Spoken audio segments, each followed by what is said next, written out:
একটা কথা আছে, রাখে আল্লাহ মারেকে। অর্থাৎ পৃথিবীর সারা মানুষ বা সকল মানুষ যদি একদিকে হয়ে একটা সিদ্ধান্ত নেয় আর আল্লাহর সিদ্ধান্ত যদি থাকে ভিন্ন কিছু, তাহলে সেখানে বাস্তবায়ন হবে আল্লাহর সিদ্ধান্তই। বা আপনি যেই ধর্মের অনুসারী সেই ধর্ম অনুযায়ী আমরা কিন্তু এই কথাগুলো বিশ্বাস করি। ইরানকে মোটামুটি একদম একটা নপুংসক রাষ্ট্রে পরিণত করতে চাচ্ছিল। অর্থাৎ এমন একটা রাষ্ট্র, এটার কোনো সামরিক সক্ষমতা নাই, এটার কোনো কি বলা হয় যে কোনো বিজ্ঞানী নাই, কোনো জ্ঞানী নাই, এখানে কোনো বড় অফিসার লেভেলের কোনো মানুষ নাই, কমান্ডিং পজিশনে কেউ নাই। অর্থাৎ একটা রাষ্ট্র, এটার কোনো সিস্টেম নাই, এরকম একটা রাষ্ট্রে পরিণত করার যেই সংকল্প বা পরিকল্পনা ইরানের বিরুদ্ধে মার্কিন যুক্তরাষ্ট্র দেখেছে ইতিমধ্যে, তা পানিতে পরিণত হয়েছে না হয়েছে। এরপরে যেটা করছিল যে আমেরিকা এবং ইসরায়েল আপনার ইরানের যে ক্ষেপণাস্ত্র ভান্ডার সর্ববৃহৎ, এটার মধ্যে কিন্তু অভিযান চালাই বসছিল। তো এর পর আমেরিকা বলছিল যে 5 বছর নাকি লাগবে ইরান তাদের এই সক্ষমতাকে ফিরে পেতে। কিন্তু আলহামদুলিল্লাহ বাস্তবতা হচ্ছে যে যুক্তরাষ্ট্র এবং ইসরায়েলের হামলায় ক্ষতিগ্রস্ত যে ভূগর্ভস্থ ক্ষেপণাস্ত্র বাংকার ছিল এবং সাইলো ছিল, সেই ভূগর্ভস্থ ক্ষেপণাস্ত্র বাংকার এবং সাইলো থেকে ইতিমধ্যে ধ্বংসস্তূপগুলো সরিয়ে সেগুলোকে সচল করে ফেলেছে ইরান মাত্র কয়েক ঘন্টার মধ্যে। আপনার আমেরিকার গণমাধ্যম দ্য নিউ ইয়র্ক টাইমস তাদের প্রকাশিত প্রতিবেদনটিতে বলা হচ্ছে যে তেহরান উল্লেখযোগ্য সংখ্যক ক্ষেপণাস্ত্র এবং মোবাইল লঞ্চার অক্ষত রাখতে পেরেছে। এতে ইরানের ক্ষেপণাস্ত্র সক্ষমতা পুরোপুরি ধ্বংসের লক্ষ্যে ওয়াশিংটন কতটা সফল হয়েছে তা নিয়ে সন্দেহ দেখা দিয়েছে। এই নিউজটা কার?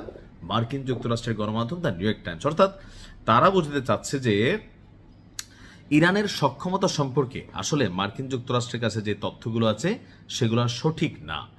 কেন? তারা মনে করছে যে এটার মধ্যে একটা বাংকার ব্লাস্টার ফালাই দিলেই এখানে অনেক কিছু হয়ে যাবে, পুরা ভিতরে সিস্টেম গুড়াই যাবে, মাটির নিচে ধৈসা যাবে। কিন্তু ঘটনা হয়েছে কি, যে এত বড় অভিযান, এত ব্যয়বহুল একটা অভিযান আমেরিকা চালানোর পরে এই বাংকার যেটা ভূগর্ভস্থ মাটির নিচে, এটা আসলে এক ধরনের অক্ষতই রয়েছে। ধরেন উপরে সিটাফোটে একটু ডিস্টারবেন্স হয়েছে, এমনকি ডিস্টারবেন্সটা কোন লেভেলে হয়েছে যে কয়েক ঘন্টার মধ্যে পুরো সিস্টেম আবার চালু করে পাল্টা ক্ষেপণাস্ত্র হামলা একের পর এক চালিয়ে যাচ্ছে ইরান।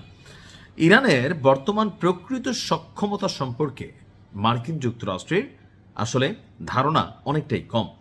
বিভ্রান্তি ছড়াতে প্রচুর পরিমাণে ডিকয় বা ভুয়া লক্ষ্যবস্তু ব্যবহার করেছে তেহরান, বিভ্রান্তি ছড়াতে। অর্থাৎ ধরেন ফলস যেটা আর কি, অরিজিনালটা না, তো মাইরা বিভিন্নভাবে সিস্টেমকে হ্যাং করে দিচ্ছে ইরান। এটাও একটা যুদ্ধের ফল। এর ফলে প্রকৃত ক্ষেপণাস্ত্র লঞ্চার কতটা ধ্বংস হয়েছে তা নির্ধারণ করা কঠিন হয়ে পড়েছে। অনেক ক্ষেত্রেই ক্ষতিগ্রস্ত স্থাপনাগুলো দেখে অকার্যকর মনে হলেও বাস্তবে সেগুলো থেকে দ্রুত লঞ্চার উদ্ধার করে আবারও হামলায় ব্যবহার করা হচ্ছে। ফলে যুক্তরাষ্ট্রের ঘোষিত লক্ষ্য ইরানের ব্যালিস্টিক সক্ষমতা সম্পূর্ণ ধ্বংস করবে, যেটা তারা বলছিল যে বাস্তবে অর্জন হয়েছে, আসলে এটা কতটুকু অর্জন হয়েছে এ নিয়ে প্রশ্ন দেখা দিচ্ছে। একই সঙ্গে সিএনএন এর প্রতিবেদনে বলা হয়েছে যে দীর্ঘদিনের টানা হামলার পরও ইরানের প্রায় অর্ধেক লঞ্চারের বেশি অক্ষত রয়ে গেছে। আর সামগ্রিক সক্ষমতা ইরানের ভাঙতে পারেনি মার্কিন যুক্তরাষ্ট্র, বরঞ্চ প্রতিদিন 15 থেকে 30টি ব্যালিস্টিক ক্ষেপণাস্ত্র এবং 50 থেকে 100টি ড্রোন নিক্ষেপের তথ্য ইরানের আক্রমণ ক্ষমতা, সামরিক সক্ষমতার একটা জানান দিচ্ছে।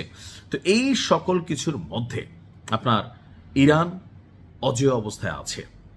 অর্থাৎ মার্কিন যুক্তরাষ্ট্রের যে হামলা বা অভিযান সম্পূর্ণ পরিকল্পনা ব্যর্থ হচ্ছে। আল্লাহ ইরানকে ফতেহ দান করুক। আসসালামু আলাইকুম।